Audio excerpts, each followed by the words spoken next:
எல்லாமே கையை மீறி போயிட்டு இனிமே என்ன பண்றதுன்னு எனக்கு ஒண்ணுமே புரிய மாட்டேங்குது. நடந்த கல்யாணத்தை இல்லைன்னா சொல்ல முடியும், நடந்தது நடந்தது தானே. ஃப்ராடு குடும்பம், எப்படியோ ஏமாத்திருக்காங்க.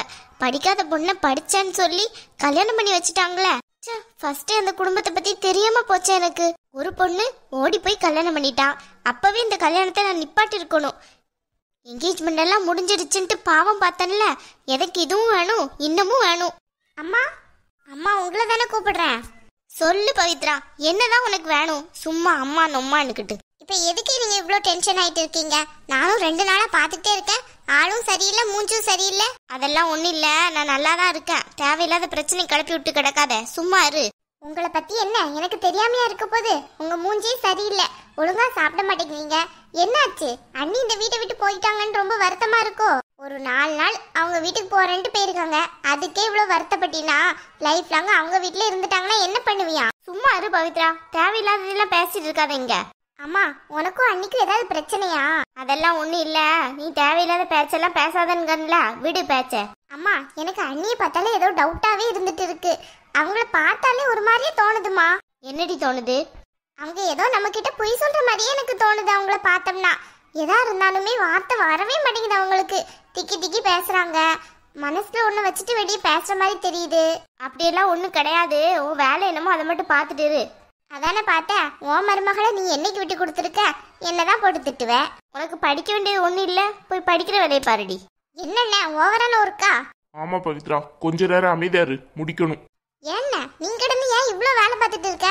வேற யாரும் இல்ல வேலை பார்க்கறதுக்கு? இதுக்கு தான் அந்த பூமாரியை ஆஃபீஸ்க்கு வான்னு கூப்பிட்டேன். இப்ப பேரு அவங்க அம்மா உடம்பு சரியில்லைன்ட்டு அங்க போய் இருக்கா. இதுக்கு பதிலாக என் கூட ஆஃபீஸ்க்கு வந்திருக்கலாம்ல. என் வேலையே பாதி குறைஞ்ச மாதிரி இருந்திருக்கும். அம்மா என்னாச்சு? என்னாச்சு? ஒன்னும் இல்லடா. அண்ணா அம்மா 2 நாளா சரியே இல்ல. மூஞ்சியெல்லாம் பாத்தில, சரியாவே சாப்பிட மாட்டேங்காங்க, தூங்க மாட்டேங்காங்க. நைட்டெல்லாம் நான் அவங்க கூட தானே இப்ப தூங்குறேன். தனியாவே இங்க உட்கார்ந்து கிடறாங்க. என்ன பிரச்சனைன்னு கேட்டா சொல்லவும் மாட்டேங்காங்க. ஏய் பவித்ரா, நீ என்ன சொல்ற? ஆமா அண்ணா, அம்மாக்கு என்னாச்சுன்னு தெரியல. அம்மா என்ன பிரச்சனை? அதெல்லாம் ஒண்ணும் இல்ல கார்த்திக், அவ தேவையில்லாம ஏதாவது சொல்லிட்டு கிடப்பா. நீ அவ பிரச்சனை எல்லாம் தூர விடு. நான் தேவையில்லாம பேசுறேன்னா அவங்கள பாரு, அவங்க ஃபேஸ்ல வித்தியாசம் தெரியுதுல்ல.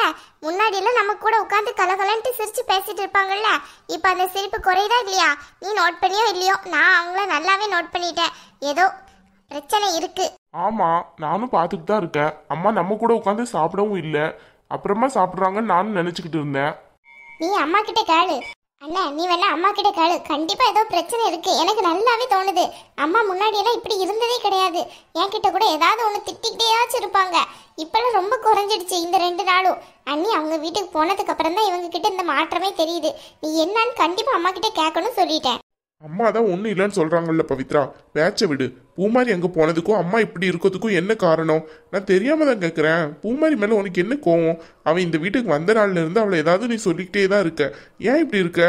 அண்ணா நான் எதுவும் அவங்கள சொல்லலை சரியா? அம்மா இப்படி இருக்கிறதுக்கு காரணம் அவங்களோன்ட்டு எனக்கு டவுட்டா இருக்குன்னு சொல்றேன். அவ இதுக்கு காரணமா இருக்க போறா? அவளே அவங்க அம்மாவுக்கு உடம்பு சரியில்லைன்ட்டு வீட்டை பக்கம் போயிருக்கா. அவ எப்படி நம்ம அம்மாவுக்கு காரணமா இருப்பா? எனக்கு என்னமோ அப்படி தோணுதுண்ணே. நீ வேணா அம்மாவை இல்லைன்னு சொல்லு பாப்போம். அம்மா நீங்க இப்படி இருக்கிறதுக்கு பூமாரி தானே காரணம். சரி பூமாரி அண்ணி தானே காரணம். அதெல்லாம் ஒன்றும் இல்லை பவித்ரா, நீயா தேவையில்லாம ஏதாவது கற்பனை கோட்டை கட்டிக்கிட்டு இருக்காத. பூமாரியும் காரணம் கிடையாது, யாரும் காரணம் கிடையாது. எனக்கு மனசெல்லாம் ஒரு மாதிரியா இருக்கு, அதனால நான் அப்படி இருக்கேன். தேவையில்லாம டிஸ்டர்ப் பண்ணாதீங்க, சும்மா இருங்க கொஞ்ச நேரம். அம்மா உங்களுக்கு என்ன பிரச்சனை? நீங்க இப்படியெல்லாம் இருந்து நான் பார்த்தது இல்லை. எங்ககிட்ட இப்படியெல்லாம் பேச மாட்டீங்க. நான் லேப்டாப் எடுத்துட்டு வந்து உட்கார்ந்தாலே உனக்கு ஏதாவது சாப்பிட வேணுமான்னு கேட்பீங்க. இன்னைக்கு நான் வந்து 1/2 மணி நேரம் ஆச்சு, நீங்க இன்னுமே என்கிட்ட ஒரு வார்த்தை கூட பேசல. ஏதோ பிரச்சனை இருக்குன்னு தெரியுது, என்னங்கிறத வெளிப்படையா சொன்னா அதுக்கு ஏதாவது தீர்வு இருந்தா பார்க்கலாம். அதை விட்டுக்கிட்டு இப்படி மனசுலயே வச்சிருந்தோம்னா ஒன்றும் பண்ண முடியாது. கார்த்திக் நான் உன்கிட்ட ஒன்று கேட்குறேன், அதுக்கு நீ பதில் சொல்லு சரியா? என்கிட்ட உன் மனசுல என்ன படுதோ அதை சொல்லு, ஆனால் நல்லா யோசிச்சு சொல்லு. அப்படி என்ன கேட்க போற? முந்திரி கொட்டை அமைதியா ரெடி கொஞ்ச நேரம். தேவைதான். சொல்லுங்கம்மா. கார்த்திக் உனக்கு படித்த பொண்ணை கல்யாணம் பண்ணிக்கணுன்ட்டு தான் முன்னாடியிலேருந்து ஆசை. நீ என்கிட்ட சொல்லல கூட அப்படி தான் சொன்னேன், எனக்கு படித்த பொண்ணு தான் வேணும்ன்ட்டு.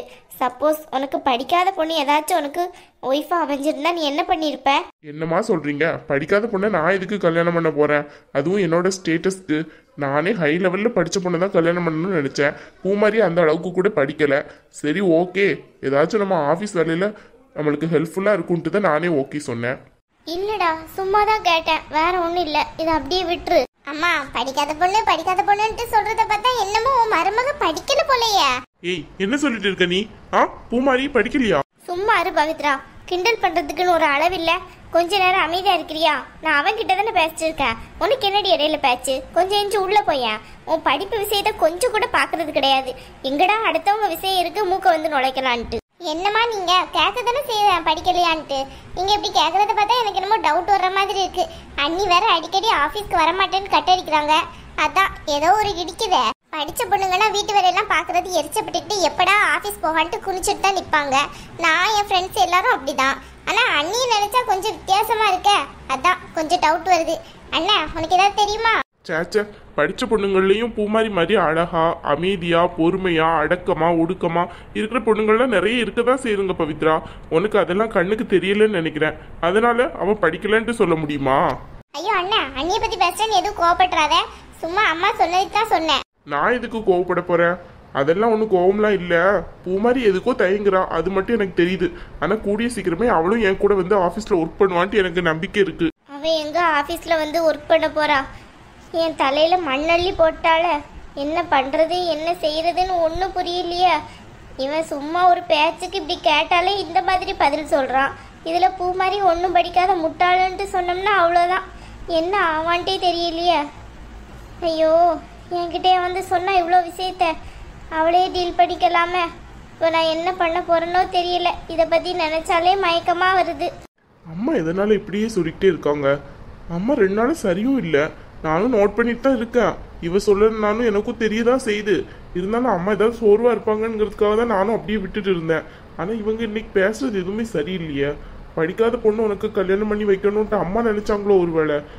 நான் அதை கேட்காம படித்த பொண்ணை கல்யாணம் பண்ணிக்கிட்டதுனால அம்மாவுக்கு பிடிக்காம எப்படி பேசுகிறாங்களோ என்னன்னு தெரியலையே. ஒருவேளை பூமாரி ஆஃபீஸ்க்கு வர்றது இவங்க யாருக்குமே பிடிக்கலையோ, அதனால கண்டு அம்மா இப்படி பேசுகிறாங்களோ? சேச்சே, அம்மா அப்பாலாம் அந்த மாதிரி நினைக்க மாட்டாங்க.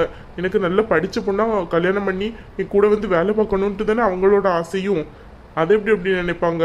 ஒருவேளை பூமாரி தயங்குறதுனால அம்மா வேணான்னு சொல்லி நினைக்கிறாங்களோ? ஆஃபீஸ்க்கே வர வேணான்னு நினைக்கிறாங்களோ? ஐயோ, எனக்கு இருக்க டென்ஷனில் இதையும் தூக்கி மண்டியில் போட முடியுமா? ஆஃபீஸ் வேலையே அவ்வளோ பெண்டிங்கில் கிடக்குது. யார் யாருக்கு என்ன கொடுக்கணுன்ட்டு இன்னும் டிசைட் பண்ணலை.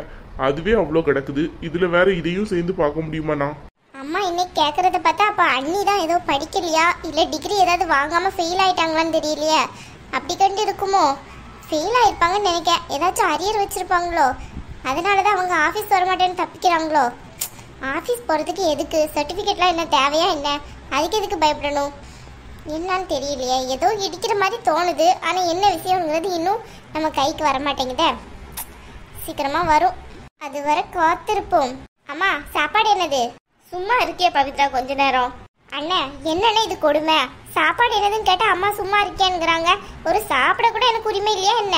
பவித்ரா, நீ ஒண்ணு சின்ன குழந்தை கிடையாது. இன்னும் கொஞ்ச நாள்ல அடுத்த வீட்டுக்கு போக போற. ஒழுங்கா உன்னோட சாப்பாடை நீயே போட்டுக்க கத்துக்கோ. தேவையில்லாம அம்மாவை இதையும் அதையும் சொல்லிட்டு இருக்காத. அதானே பார்த்தேன். நீ என்னைக்கு எனக்கு சப்போர்ட் பண்ணியிருக்க அம்மாவை விட்டுட்டு?